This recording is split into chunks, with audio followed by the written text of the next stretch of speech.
오늘 제목은 내 삶과 죽음과의 거리는입니다. 물음표로 끝나는 제목인데 사실은 마침표죠. 내 삶과 죽음과의 거리는 너무 가깝다. 이거잖아요. 다 아는 얘기인데 그 얘기를 우리의 마음에 박히도록 30분 동안 결론은 그거죠. 너 당장 죽을 수 있는 말씀. 뭐 제 생각이 아니라 말씀에 그렇게 5절에 보면 여호와께서 기한을 정하여 이르시되 여호와가 내일 이 땅에서 이 일을 행하리라 하셨습니다. 다섯 번째 이제 재앙이 임하고 있는데요. 이 재앙은 가축의 죽음입니다. 다섯 번째 재앙은 이제 열 재앙의 이제 반환점이 도는 순간이죠. 그리고 열 번째 재앙의 딱 절반. 그동안의 재앙들은 이 하나님의 창조 질서 안에서 일어났다고 볼 수 있는데 창조하신 것들을 이제 제거하고 사라지게 하는 그런 이제 반전이 일어나게 되면서 기한을 정하셨다라는 단어에 주목하게 되었어요. 가축의 죽음을 하나님께서 기한을 정해 놓으셨구나. 이때 가축들이 죽게 될 것이야 라고 주님이 말씀하신 것입니다. 삶과 죽음의 시간을 하나님이 정해 놓으셨구나 라는 것이죠. 물론 여기 보면은 모든 가축이 죽었다라고 하지만 일곱 번째 재앙에 보면 이제 가축이 또 죽는 모습이 나와요. 그런 걸 보면 아마 이 다섯 번째 재앙은 모든 가축이 죽었다는 표현은 조금 과장법을 써서 경각심을 주기 위한 것으로 문자 그대로 다 죽었다라고 하기보다는 많은 가축이 죽었음을 알 수 있는 것인데 중요한 것은 무엇일까요? 이 죽음은 하나님의 시간표가 있다는 것이죠. 하나님이 정해 놓으셨다는 것입니다. 그 얘기는 뭐냐면 이 죽음을 절대로 인간이 통제할 수 없다는 것입니다. 인간의 가장 교만함이 무엇일까요? 죽음을 내가 통제할 수 있다고 생각하는 거예요. 그런 사람들이 자살을 하죠. 내가 내 목숨을 스스로 끊을 수 있을 거야 라고 교만한 짓을 떠는 것입니다. 하나님 앞에 겸손한 자는 이 땅의 생명을 내가 좌지우지할 수 없다라는 것을 깨닫는 것입니다. 그것을 통제할 수 있다고 믿는 것이 교만의 시작이에요. 이 인간의 힘으로 이루고 도달하고 컨트롤할 수 없는 이 죽음 앞에서 그래서 사람들은 절망하게 되고요. 많은 궁금증이 생기게 되죠. 오케이, 우리가 그래도 여기까지는 인정하잖아요. 그래, 내가 어찌어찌 할 수 없어. 그런데 왜 이 죽음이 여기서 찾아왔을 것인가? 이것에 대한 궁금증은 물음표는 항상 있고 이것 때문에 자기가 의지하는 것이 드러나게 되죠. 운세나 뭐 팔자를 의지하는 사람은 내 인생은 왜 이렇게 불운한가? 내 팔자는 왜 이렇게 사납나? 이렇게 얘기하기도 하고요. 또 어떤 사고로 그런 주변의 죽음을 이제 경험하게 된다면 이제 그 사고를 탓하든지 그 누군가를 탓하는 일을 하게 되는 것입니다. 그런데 중요한 것은 죽음의 기한을 하나님이 정해 놓으셨다는 거예요. 그래서 죽음의 문제 앞에서는 철저히 하나님께만 따져야 됩니다. 양심적으로 죽음의 문제 앞에서 하나님께 감사해라 이렇게까지는 저도 말 못하겠고 어떠한 죽음 앞에 절망 앞에 마주했을 때는 하나님 앞에 물으십시오. 하나님 앞에 따지십시오. 거기서 답이 나오죠. 다른 데서 답을 찾으려 하면 안 된다는 것이에요. 하나님 앞에 묻고 하나님 앞에 따질 때 그나마가 아니라 사실 우리의 모든 삶의 소망과 해답이 거기서 나올 수 있다고 믿습니다. 아멘이죠? 하나님 앞에 물어야 합니다. 내가 감당할 수 없는, 내가 컨트롤할 수 없는 능력이 하나도 없는 우리 인간은 이 죽음에 하나님이 정해놓으셨구나. 그럼 하나님 왜 이때죠? 왜 내 사랑하는 사람을 이때 잃었어야 했죠? 내가 아끼는 것을 왜 이때 나와 내가 결별해야 했죠? 라고 하나님 앞에 묻고 하나님이 바로 답해 주실 수도 있고 우리가 이해하지 못할 수도 있어요. 하지만 그 해답은 나중 일이고 어쨌든 이 죽음의 기한을 하나님이 전능하신 주님이 온전히 가지고 계시고 하나님의 소유라는 것을 기억하시길 바랍니다. 그렇게 말씀하시면서 하나님께서 이제 이 가축의 죽음을, 엄청난 가축의 죽음을 눈앞에 보여주시는 것이죠. 대부분의 가축은 인간보다 수명이 짧죠. 그렇죠? 세상을 살아가면서 죽음을 자주 마주하고 목도하는 것은 그게 죽음 자체가 뭐 유쾌하지 않잖아요.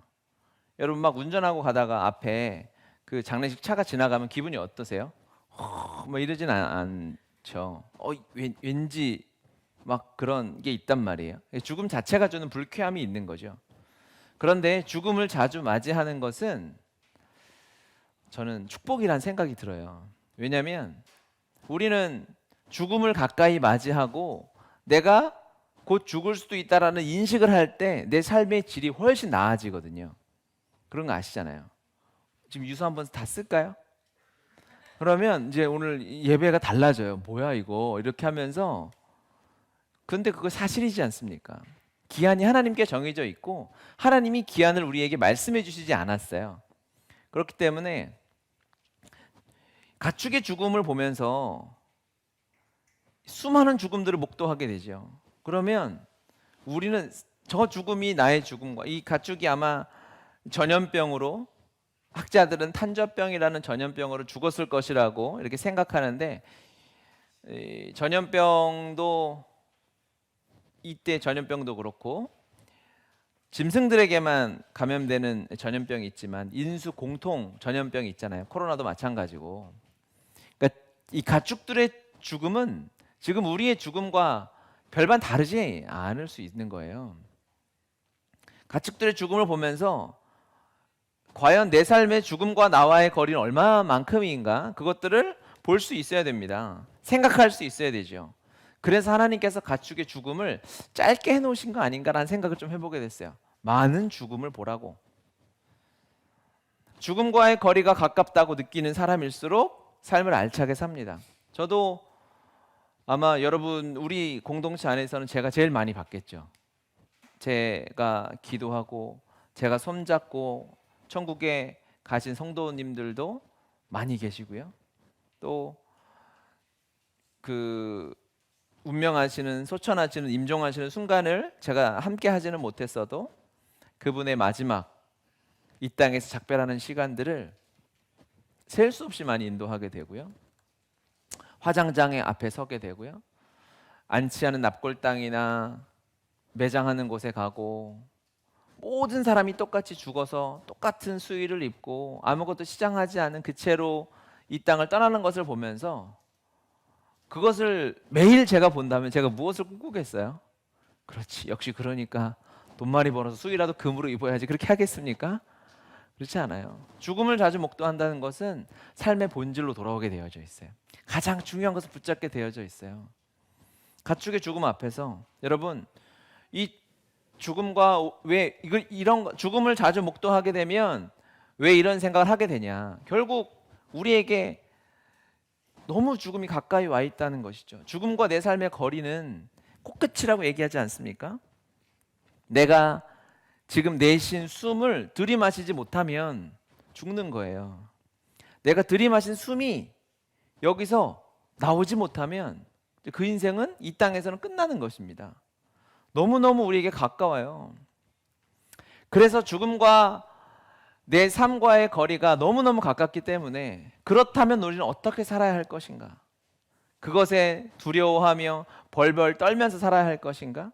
아니면 하나님께서 말씀을 통해서 우리 그리스도인들이 어떻게 이 죽음을 대하며 살아가야 할 것인가를 나누려고 합니다. 주제가 죽음이다 보니까 좀 무거울 수 있는데 괜찮아요. 어차피 여러분 다 죽을 거기 때문에 다 내일이에요. 다 내일입니다. 첫 번째, 우리가 죽음을 두려워하지 말아야 되겠죠. 죽음이 두려운 이유는 무엇이냐면 내가 지금 누리고 있는 모든 것을 다 빼앗아 간다고 생각하기 때문에 그렇습니다. 그리고 사실은 그게 좀 실제적으로 피부에 와닿는 것도 있죠. 내 소유, 내 건강, 돈, 내가 사랑하는 것들, 내가 아끼는 것들, 내가 누렸던 것들은 실제로 죽음은 다 빼앗아 갑니다. 그렇죠? 그런데 죽음이 정말 다 빼앗아갈 수는 없는 것이죠. 하지만 이 세상에서 실질적으로 우리가 누리고 피부에 와닿고 가까이 함께 살았던 사람들을 더 이상 함께 할 수 없기 때문에 죽음 자체가 두려운 것입니다. 그래서 그 두려움 앞에서 사람들이 아까 얘기했던 그런 극단적인 선택을 하는 사람들은 무언가 상실했을 때 그것을 생각하잖아요. 그것이 내 삶에 너무 소중했던 거예요. 내가 소중했던 재산을 잃어버렸을 때, 내가 소중히 생각하는 명예를 잃어버렸을 때 그런 극단적인 선택을 하는 사람들이 있죠. 그 사람들이 무엇을 소중히 여겼는가, 무엇을 내 삶에 가장 가까이 여기고 살았는가가 드러나게 되는 것이죠. 이 모든 사람이 죽음에 대한 두려움이 있기 때문에 그래서 만들어진 것이 종교입니다. 종교는 사람의 두려움을 먹고 자라는 기생충과 같아요. 죽음에 대한 두려움이 다 있기 때문에 하등 종교, 이런 하등 종교 그냥 돌멩이에다 절하고 이런 거 말고 흔히 우리가 고등 종교라고 얘기하는 거 있죠. 고등 종교는 어떤 경전이 있고 종교 의식이 있고 사람들의 봉사가 있는 이런 종교를 고등 종교라고 해요. 그러면 뭐 불교나 이슬람교, 기독교 대표적으로 이렇게 얘기를 하거든요. 기분이 나쁘긴 하죠. 우린 종교가 아닌데. 그렇죠? 그런데 어쨌든 불교에서도 죽음이 끝이 아니라고 수없이 강조하잖아요. 그들은 죽으면 너희들이 이 땅에서 착하게 살면 다시 사람으로 태어날 수 있어 라고 얘기해요. 그리고 너 진짜 이 땅에서 사람 죽이고 이렇게 등쳐먹고 살면 나중에 개미가 된다 이렇게 얘기를 하죠. 얼마나 무서워요. 사람으로 살다가 여러분 다음 생에 개미나 돼지로 태어나 봐요. 오, 얼마나 무섭습니까? 이게 정신 차리고 선행을 베풀고 돌을 닦고 머리를 밀고 살아야 되는 거죠. 무슬림들도 마찬가지죠. 이 땅에서 그들이 이야기하는 가치를 위해서 목숨을 바치면 무슬림들은 윤회를 말하지는 않지만 그들이 말하는 천국이 있죠. 극락이 있죠.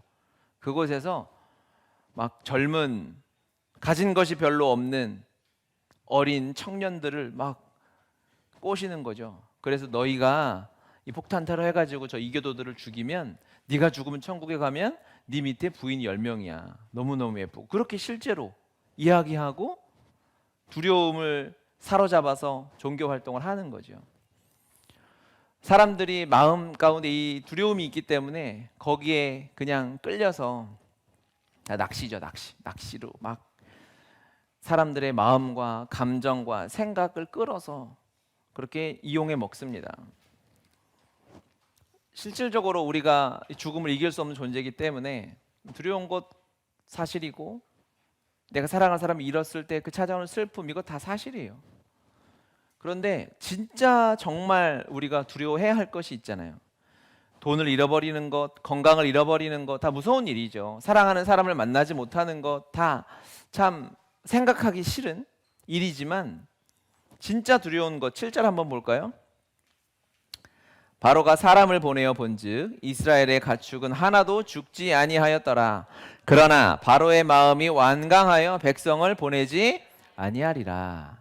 자, 가축이 이제 애굽 땅에 죽어 나가는데요. 하나님께서 여기서 지난 재앙처럼 구별하셨어요. 그렇죠? 그래서 고센 지역 이스라엘 백성들이 살고 있던 땅에는 가축이 죽지 않았어요. 왜 안 죽이셨을까요? 제사 드려야 예배 드려야 되잖아요. 그러니까 하나님 예배 드릴 거를 이렇게 막 구별해 놓으세요. 그럼 하나님이 안 건드리실라나? 그런 거예요. 어쨌든 그렇게 생각이 들죠. 이스라엘 백성들의 가축은 죽지 않고 애굽에 있는 가축이 막 죽어나가는 거예요. 바로가 그것을 보고 사람을 보내서 야, 저 이스라엘 백성들은 어떻게 됐냐라고 봤는데 거기 하나도 안 죽은 거예요. 이게 뭡니까 그러면? 여기서 어떻게 해야 됩니까 우리가? 하나님이 바로에게 무엇을 주신 겁니까? 회개할 기회를 주신 거죠. 이거보다 더 큰 기회가 어디 있어요? 하나님을 믿지 않는 그들에게는 너무 큰 고통과 재앙이 임하고 그 땅에 같은 어려움이 있는데 하나님을 믿는 백성에게는 그런 어려움이 찾아오지 않았어요. 하나님께서 회개할 기회를 주셨다는 것입니다. 죽음을 두려워해야 하는 이유는 무엇이냐면 이 회개할 기회가 없기 때문에 그래요. 죽고 나서 회개할 수 없잖아요. 죽으면 기회가 없는데, 회개는 이 땅에 내가 숨쉬고 있을 때 할 수 있는데, 바로에게 하나님이 회개할 기회를 수없이 주셨습니다. 수없이. 그런데 바로가 회개를 안 했어요. 그가 홍해에 묻히고 나서, 홍해 물에 쓸려가고 나서 더 이상 회개의 기회가 찾아오지 않았죠. 여러분, 죽음이 왜 두려울까요? 진짜 두려운 이유는요, 우리가 알아요. 돈이 없어서, 내가 가진 것을 잃어버려서, 사랑하는 사람을 못 봐서, 영원을 생각하면 우리 감정적으로는 슬프지만 진리로 우리의 영이 반응하면 이 땅은 짧잖아요. 이 땅은 길어야 7, 80년인데 영원은 시간을 초월하는 엄청난 시간이죠. 아주 잠깐, 그냥 여기서 화장실 갈 때 잠깐 못 보는 정도밖에 안 돼요. 인간의 죽음은. 그렇다고요. 두려워할 게 아니죠. 그런데 진짜 이 죽음이 두려운 이유가 무엇이냐면 회개할 기회를 빼앗아가 버린다는 것입니다. 바로가 왜 회개하지 못했을까요? 바로의 마음이 우리가 아는 것처럼 강팍해져 있었죠. 굳어 있었죠. 자기가 사랑하는 백성들의 가축이 죽는다는 것은 엄청난 슬픔이어야 합니다. 근데 바로는 슬프지 않았어요. 바로는 그것이 내 삶에 마음이 아프지 않았어요. 얼마나 마음이 완악한 것입니까? 마음이 돌덩이처럼 굳어버린 거예요. 찔러도 막 바늘 하나 들어가지 않을 만큼 너무너무 눈물이 나고 아픈 상황이고 통곡해하고 하나님 앞에 엎드려야 할 상황인데 마음이 완전히 시멘트처럼 굳어가지고, 여러분, 아끼고 사랑하는 사람이 조그만 슬픔을 당해도요 바로처럼 이딴 짓 하지 않아요. 저는 주입에 가축을 키우지 않죠.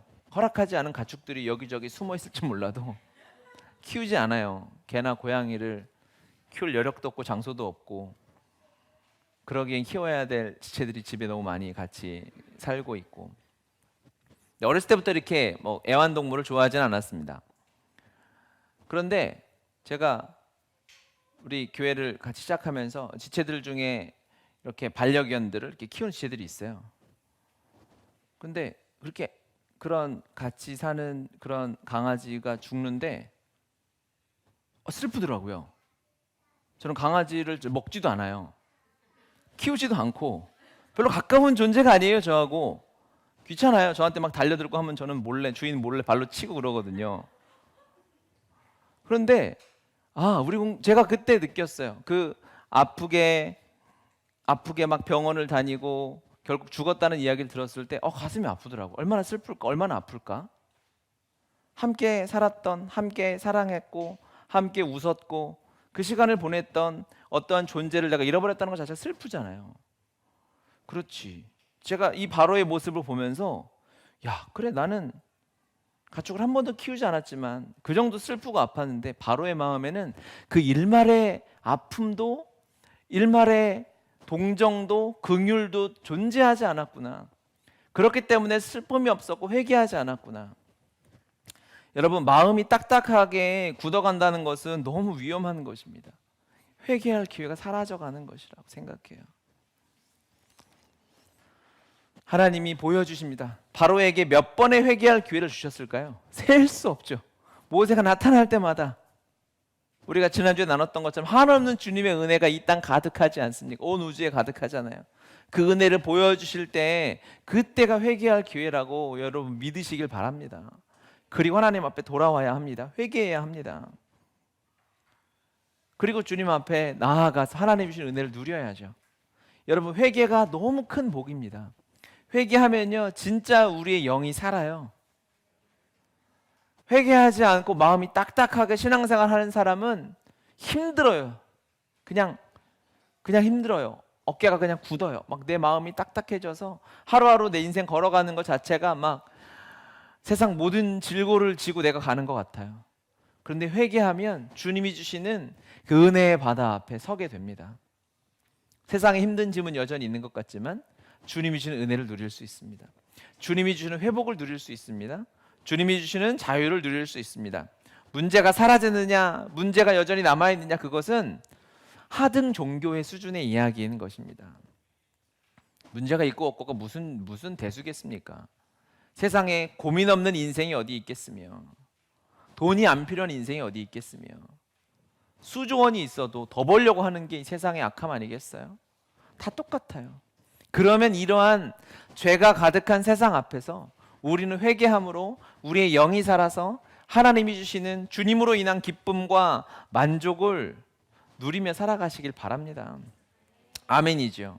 그래서 누가복음 12장 4절과 5절에 주님이 말씀하셨어요. 내가 내 친구 너희에게 말하노니 몸을 죽이고 그 후에는 능히 더 못하는 자들을 두려워하지 말라. 마땅히 두려워할 자를 내가 너희에게 보이리니 곧 죽인 후에 또한 지옥에 던져넣는 권세 있는 그를 두려워하라. 내가 참으로 너희에게 이르노니 그를 두려워하라. 아멘.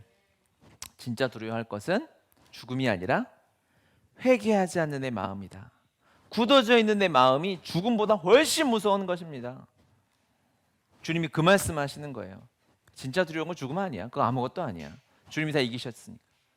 다 완성되어 있는 이 십자가의 사랑과 은혜를 누리지 못하는, 회개하지 못하고 하나님께 나아가지 못하는 그 마음이 가장 두려운 것이다라는 것이죠.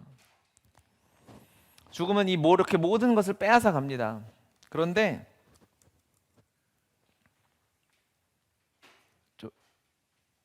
저기 앉아 계세요. PPT 망했어. 갑자기 꼬였어요. 다시 본문으로 돌아와서 죽음은 이렇게 다 모든 것을 빼앗아 가지만 로마서 8장 38절 39절 보면 아니요. 38절 28절 아니고 38절 내가 확신하노니 사망이나 생명이나 천사들이 그 앞에 있을걸요. PPT 28절 앞에 같이 읽겠습니다. 네, 그거네요.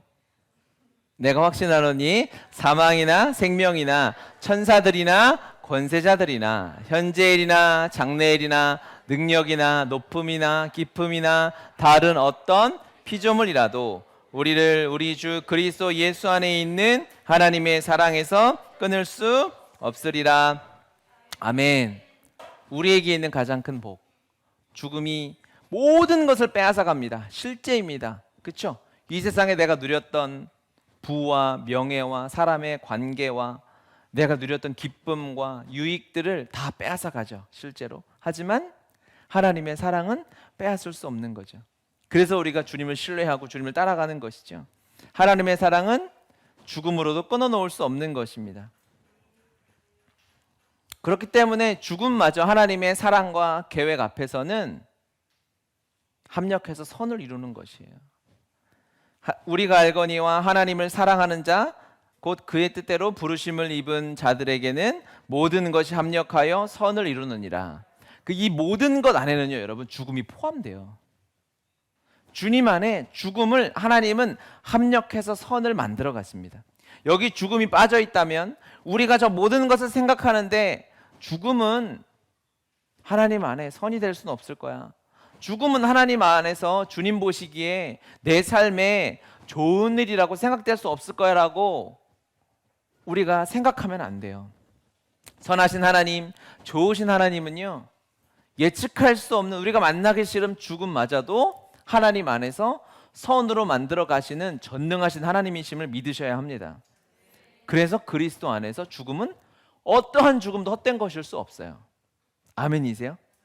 하나님은 그렇게 하셔야 됩니다. 죽음이 하나님 안에서 저주로만 남는다면 우리가 부활의 주님을 믿는 의미가 없는 거죠. 그렇잖아요. 우린 부활의 주님을 믿잖아요. 부활하신 예수 생명을 믿잖아요. 그리스도를 믿고 그리스도를 따라가고 하나님을 사랑하고 사망도 생명도 끊을 수 없는 그 하나님의 사랑 안에 살아가는데 죽음이 우리에게 저주로만 남는다라고 한다면, 아픔으로만 남는다라고 한다면 우리는 여전히 죽음을 두려워해야 해요. 하지만 죽음은 우리에게 두려움이 될 수 없는 거죠. 대동 강가에서 참수당하면서 예수 예수 외치며 야소 야소 외치며 성경을 던졌던 토마스 선교사의 죽음은 여러분 개죽음입니까? 아니면 그의 죽음으로 말미암아 하나님의 살아계심이 드러났습니까? 그가 선교사였기 때문에 그의 죽음만 하나님이 사용하셨을까요? 아니면 모든 그리스도인들의 죽음을 이렇게 하나님의 선하심을 드러내고 내 삶에 완전한 하나님의 계획을 드러내는데 사용하실 수 있을까요? 저 양화진에 묻혀 있는 제가 설교 때 가끔 얘기하는 터너 선교사님의 세 자녀, 하루 살고 3달 살고 13 이거 아니에요. 13개월 진지한데 자꾸 이렇게 해가지고 13개월 산 그 세 자녀의 죽음은 인간의 지혜로는 해석이 안 돼요. 그 당시에 살았던 사람들에게는 아유 어떡하면 좋아, 애 셋을 저렇게 잃었네. 그의 죽음은요, 그 자녀의 죽음은 제 삶을 바꿔놓았어요. 와, 하나님의 사랑은 장난이 아니구나. 주님이 이 죽음을 사용해서 그 무덤, 이제 그 아이들이 했던 것은 무덤에 묘비 하나 남겨놓은 거예요. 이름 써져 있고 몇월 며칠에 태어나서 며칠에 죽었다. 그거밖에 없어요. 이 땅에서 밥 한 끼 못 먹고 죽은 아이들도 있어요. 하루 살았는데요. 뭘 했겠어요? 그런데 그 죽음이 그리스도 안에 있으니까 이게 놀라운 능력이 되는 거예요. 그 죽음이 저에게 제 삶을 바꿔놨다니까요. 제가 얘기하죠. 저는 제가 정신 못 차릴 때 그 무덤 앞에 가 서요. 와, 이 조선을 사랑해서, 나를 사랑해서 십자가 복음을 내 가슴에 주시려고 선교사님을 보내서 이 아이를 제물로 받으셨는데 내가 이렇게 살면 안 되지.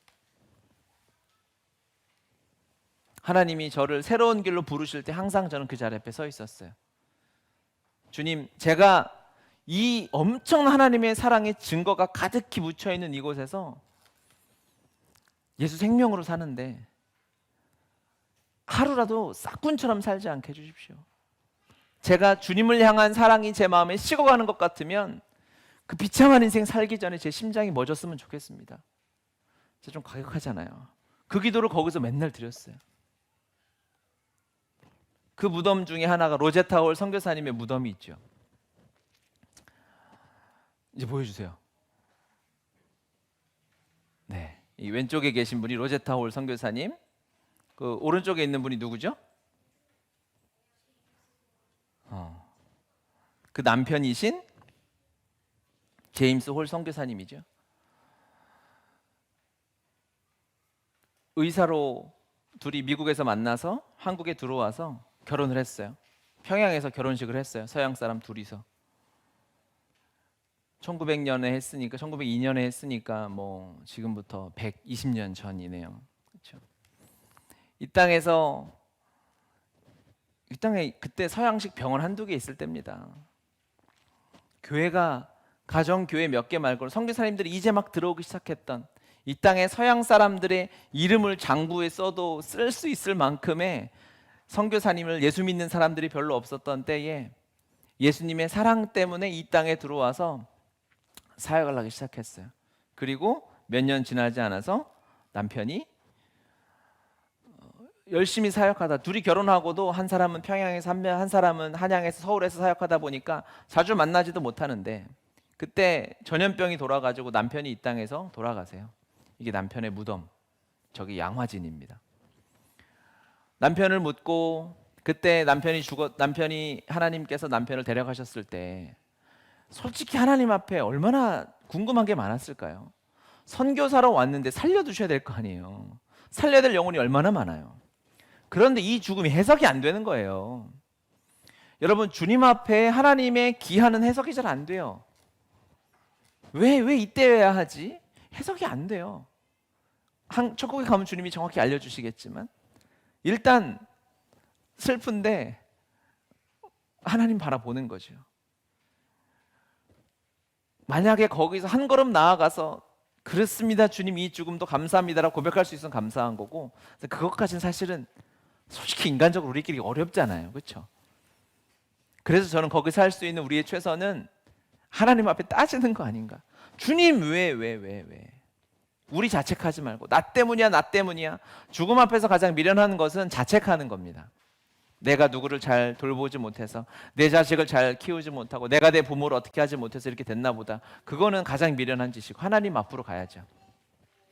남편이 돌아가셨을 때 첫째 아들이 3살, 둘째가 뱃속에 있을 때였어요. 딸이. 얼마나 슬펐겠습니까? 다시 미국으로 돌아가서 거기서 사는데 하나님이 조선을 향한 사랑을 포기하지 않게 하시는 거예요. 그래서 아들과 딸을 데리고 다시 2년 후에 조선으로 다시 옵니다. 그리고 여성들이 병원에 갈 수 없었거든요. 알죠? 여성들을 위한 병원을 세우고요. 여기 서 있는 두 사람은 한국 사람, 이 로제타 홀 선교사님의 제자예요. 최초로 오른쪽에 박에스더라고 한국에서 최초로 서양 의대를 나온, 이 당시에 미국 유학을 보내줬던 말도 안 되는 헌신을, 이분의 삶을 이렇게 그냥 여러분 책으로 조선회상이나 로제타 홀의 일대기나 이런 것들 한번 보세요. 그러면 말이 안 돼요. 삶이. 우리가 예수 믿는다고, 조선 땅에서 예수 믿는다고 하면서 대충 살고 막 이렇게 살면은 진짜 양심 없는 짓이야. 그거는. 이분의 삶만 봐도 품에 있는 딸이 이 땅에서 또 목숨을 잃습니다. 2년 만에 돌아왔는데 딸이 죽어요. 딸이 죽고 너무너무 슬프고 너무너무 안타깝고, 여러분 사랑하는 사람과 함께 다녔던 곳에 그 사람이 죽고 가잖아요. 그럼 가기도 싫어요. 그래서 가족을 잃으면 집 이사 가고 이러잖아요. 그 기억이 너무 아프거든요. 조선 땅에서요, 남편을 잃었어요. 그리고 하나밖에 없는 저 어린 딸을 하나님이 이 조선 땅에 묻게 하셨어요. 이 슬픔이 상상이 됩니까? 우리 같으면 어떻게? 일단 떠야죠. 떠서 자기 고국에 가서 그래도 머리 감고 절로 안 들어가고 교회만 다녀도 이거 얼마나 고마워요. 그런데 그 딸의 장례식에 집례를 하셨던 분이 아펜저로 선교사님이세요. 딸의 장례식에서 선교사님이 이런 설교를 하죠. 이런 멘트가 남아 있어요. 넘겨주세요.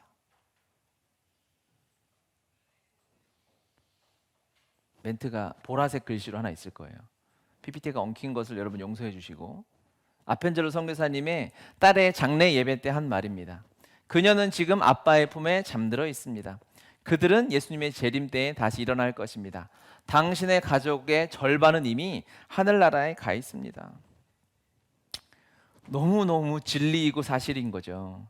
마음은 슬프지만 슬픈 마음을 내가 붙잡지 않고 진리를 붙잡고, 선교사님은 이 땅에서 끝까지 헌신해서 맹학교를 세우고 여성들을 위한 학교를 세우고 병원을 세워서 그의 아들이 미국에서 다시 의대를 가죠. 그게 유명한 셔우드홀 박사죠. 근데 이 아들이 20대 초반에 미국에서 의대를 다니고 다시 조선 땅에 와요. 한국에 죽어가는 사람 너무 많다. 결핵에 걸려서 피토하면서 죽어가는 사람이 너무 많은 거예요.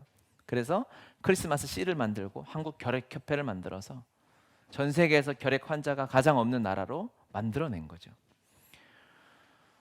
죽음 앞에 이들이 절망했다면, 천국 소망을 바라보지 않았다면, 하나님의 사랑이 죽음 앞에 좌절하는 정도의 사랑이었다면 지금의 사랑은 없었을 것입니다. 하지만 그리스도인들은요, 죽어도 하나님의 사랑이 남게 되는 것입니다. 그렇죠? 다 죽었어요. 세상 사람들 죽으면 이름을 남기려고 하고 자식들에게 유산을 남기려고 하지만 그건 다 헛된 것입니다. 그건 다 쓰레기예요. 배설물을 남기는 거예요. 그리스도를 사랑하고 그리스도로 충만했던 사람은 죽어서도 그리스도의 사랑을 남기더라. 이것이 우리의 결론이 되고 이게 진리가 되어야 하는 것입니다.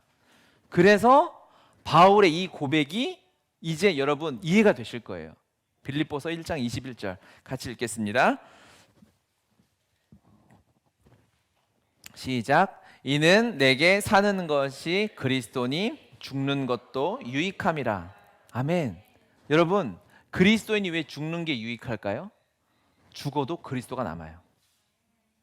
아멘이죠. 우리는 죽으면 우리 가정에서 제가 죽는다 하면은 가정이 불쌍해 보이겠죠. 어떻게 먹고 살지? 그런 실제적인 걱정들이 있겠죠. 아니요. 유익한 거예요. 제가 그리스도의 사랑으로 충만한 삶을 살았다면 기한은 언제인지 알 수 없으나 주님이 데려가신다면 주변에 우리 교회 지체들의, 제가 사랑하는 가족들의, 우리 믿음의 가족들에게는 유익이 되는 것입니다. 왜? 그리스도의 사랑만 제가 살아있을 때는 저의 연약함도 있고 잘못된 것도 있고 버려야 될 것들 많잖아요. 육체적인 죽음으로 진짜 버려야 될 것들은 다 버려지고 실제로 깨끗이 청소되고 그리스도의 사랑만 남게 되는 것입니다. 그래서 죽는 게 유익한 거예요. 여러분의 죽음은 유익합니다. 할렐루야.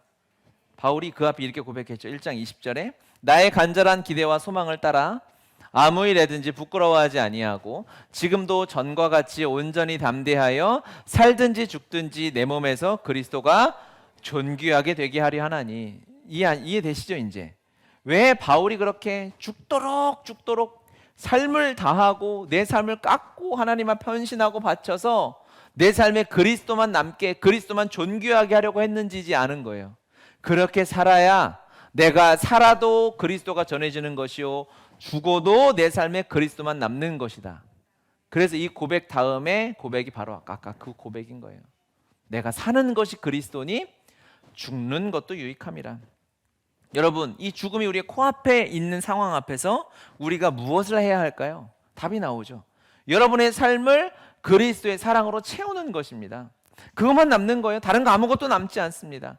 그리스도의 사랑만 남는 거예요. 할렐루야. 그것만이 유익이 돼요. 그것 말고 다른 것은 전부 버려야 될 것입니다. 배설물이에요. 쓰레기예요. 우리가 해수욕장 같은 데 가서 쓰레기 남기고 오면 다른 사람들에게 해가 되잖아요. 여러분, 죽고 나서 요즘에 이제 뭐 드라마도 그렇고 그런 거 유품 정리사 이런 게 많대요. 그런 원래 많았는데 저도 드라마 보고 되게 감동받고, 이제 불편한 것은 혼자 살았는데 짐이 어마어마 많으면 가족들이 너무 고생하는 거예요. 그리스도의 사랑이 함께 있는 내가 사랑하는 지체들에게 유일하게 남는 유산이 되어야 될 줄 믿습니다. 아멘이죠. 아멘이죠. 아멘. 바울의 고백이 능력입니다. 실제입니다. 사랑입니다.